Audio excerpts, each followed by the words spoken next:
Recorded Books presents On Juneteenth by Annette Gordon-Reed, narrated by Chilton. Preface.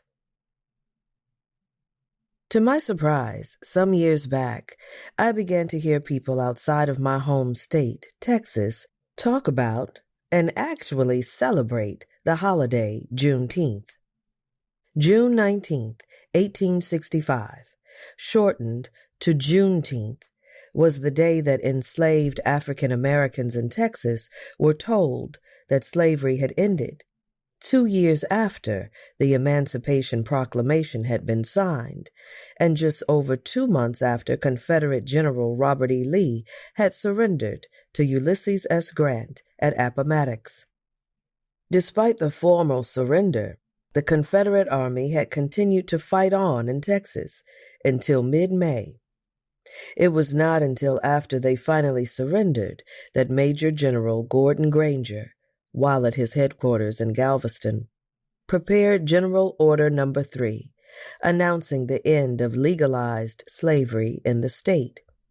The truth is, I confess here, that I was initially annoyed, at least mildly so, when I first heard that others outside of Texas claimed the holiday.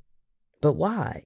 After all, it was a positive turn in history, evidence that our country was leaving behind, or attempting to, a barbarous institution that had blighted the lives of millions. Such a thing should be celebrated far and wide. My twinge of possessiveness grew out of the habit of seeing my home state, and the people who reside there, as special. The things that happened there couldn't have happened in other places. Non-Texans could never really understand what the events that took place in Texas actually meant. I am certain that I'm not alone in this attitude. From my earliest days, it was drummed into me, and, I believe, other young people growing up in Texas at that time, that we inhabited a unique place that we were always supposed to claim, and of which we were always supposed to be proud.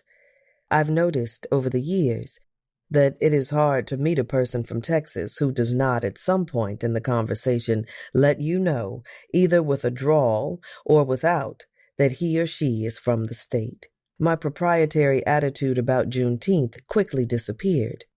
Rather than keeping the holiday to ourselves, Texans have been in the forefront of trying to make Juneteenth a national holiday. As I think of it, it's really a very Texas move to say that something that happened in our state was of enough consequence to the entire nation that it should be celebrated nationwide. It has been offered as part of the justification that the end of slavery in Texas was the end of the institution, period. That's not quite true. Granger's order did not end slavery in the country. That did not happen officially until December 1865, when the 13th Amendment to the Constitution was ratified by the necessary number of states. But it is significant that Texas was the site of the tail end of the Confederate war effort. As the war had been fought to preserve slavery, celebrating Juneteenth throughout the land is a fitting way to mark the end of that effort. It is also fitting to think of Texas in relation to the nation for another reason. The state has been described as a bellwether for what the United States will become. The term Texification has come into use to describe a process that is, supposedly, of recent origin. The history of Juneteenth, which includes the many years before the events in Galveston and afterward, shows that Texas, more than any state in the Union, has always embodied nearly every major aspect of the story of the United States of America. That fact has been obscured by broad caricatures of the state and its people, caricatures that Texans themselves helped to create, and helped make the state seem exotic, almost foreign to the rest of the Union. The essays that follow do not strive to present a chronological narrative of the place where Juneteenth was born.